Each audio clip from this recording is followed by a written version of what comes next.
हाल में पेरिस के French open से एक तस्वीर सामने आई है जिसमें महिला खिलाड़ी आंखें मीची खड़ी हुई है और कुछ लोग उन्हें संभाल रहे हैं। 19 साल की ये टेनिस खिलाड़ी झेंग केनविन है, जिन्होंने हार के बाद कहा कि काश मैं मर्द होती तो ये पीरियड्स ना होते, ना मैं हारती।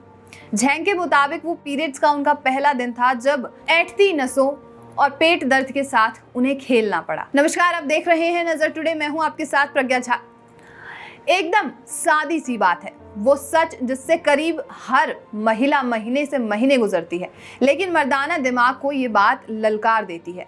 वो कितने तो गहरे जख्म झेल लेते हैं, जंग जीत लेते हैं और उफ तक नहीं करते, और ये कच्ची उम्र की लड़कियां दर्द का ढकोसला करती रहती हैं। सोशल मीडिया पर लोग कहने लगे आजकल की लड़कियां दर्द का नाटक करती रहती हैं। कोई लिखने लगा कि इतनी ही तकलीफ होती है तो घर बैठ जाओ ना, खेलने क्यों निकली हो। कोई लिखने लगा हमारी माओ ने तो कभी खाना पकाते या कपड़ा धोते वक्त ये बहानेबाजी नहीं की। एकदम सही बात है, लड़कियां दर्द का चोचला करती रहती हैं और लगातार करती ही रहेंगी। मियाँ प्यारे दफ्तर से हारफोड़ काम निपटा कर आए तो उन्हें चाय की प्याली की बजाय बिखरा हुआ कमरा, रसोई में पुराने प्याज की महक, एक तरफ अनधुले कपड़ों का छोटा मोटा पहाड़, दूसरी तरफ बच्चों की ठिठोली और मारपीट, इधर कमरे का किवाड़ सटाए बीवी सो रही है। वजह क्या है? उसे पीरियड्स आए हैं। जब शौहर खाना पकाएगा तब जाकर वो उठेंगी और खाना खाएंगी। ये नखरा 2-1 दिन तक चलता रहता है, तब तक चलता रहेगा जब तक मेनोपॉज ना आ जाए। इसके बाद हड्डियों की चटचटाहट की शोर गूंजने लगेगा।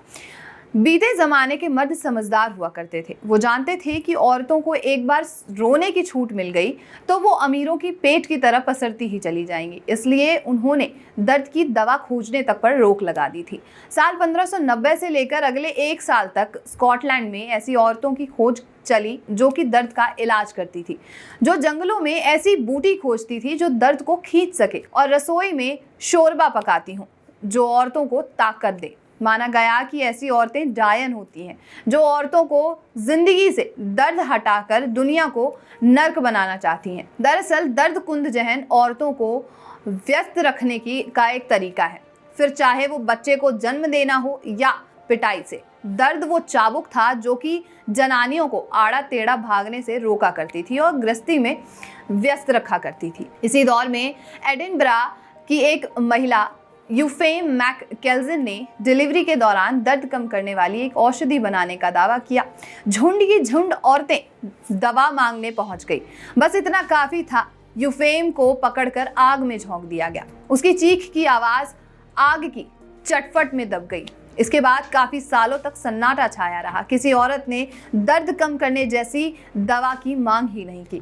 19वीं सदी के बीतते बीतते एनेस्थीसिया यानी बेहोश करने वाली दवा आ गई। हालांकि औरतों का इससे कोई लेना देना नहीं, ये पुरुषों के काम आती है जो जंग हार कर या जीत कर लौटे हों, जो पड़ोसी से लड़ाई में घायल हो गए हों, या फिर जिन्हें कोई दूसरी तकलीफ हो। डिलीवरी के दौरान दर्द से चीखती और दम तोड़ती औरतों पर एनेस्थीसिया का इस्तेमाल करना बिल्कुल वर्जित था। जो औरत अपनी मेहनत से बच्चे तक नहीं जन सकती, वो औरत बाकी के काम क्या संभालेगी। ये 21वीं सदी है, लेकिन हालात अभी तक खास अलग नहीं हुए हैं। नेशनल लाइब्रेरी ऑफ मेडिसिन के साल 2019 की रिपोर्ट के मुताबिक अस्पताल अभी भी जनाना और मर्दाना दर्द में भेद करता है। अगर कोई औरत इमरजेंसी रूम में दर्द की शिकायत लेकर पहुंचे तो उसे लंबा इंतजार कराया जाता है, जबकि मर्द को शिकायत हो तो गंभीरता से लेते हुए उसका लगभग तुरंत इलाज शुरू हो जाता है। यानी औरतों का दर्द अर्जेंट नहीं होता, बल्कि वो इंतजार कर सकता है। साल 2018 में फ्रांस का एक मामला चर्चा में आ गया था, जिसमें 22 साल की एक महिला नाओमी मुसेंगा ने सिरदर्द की शिकायत की थी और इमरजेंसी में फ़ोन किया था। सिसकते हुए उसने कहा, इतना दर्द हो रहा है कि मैं मर सकती हूँ। इमरजेंसी में तैनात डॉक्टर ने दार्शनिक लहजे में जवाब दिया, एक ना एक दिन तो सबको मरना ही है।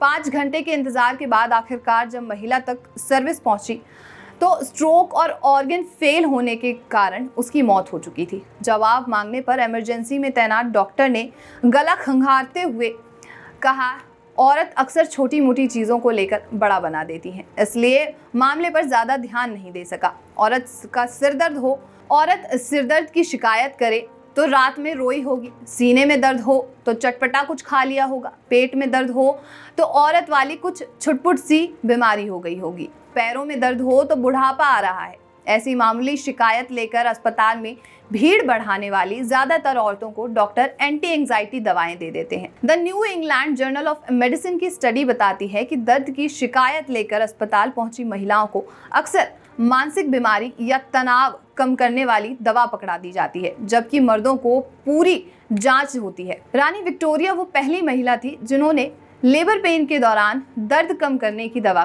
चाही थी। रानी का इलाज कर रहे डॉक्टर ने बहुत बहसा बहसी के बाद राजी हो गए थे कि वो उन्हें हल्का सा क्लोरोफॉर्म देंगे, बस इतना जो कि उन्हें दम न तोड़ने दे।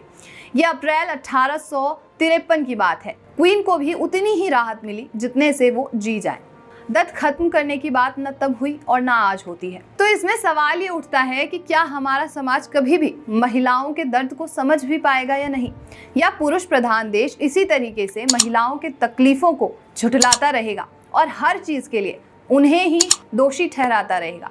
ऐसे ही तमाम खबरों के लिए देखते रहिए नजर टुडे। नमस्कार।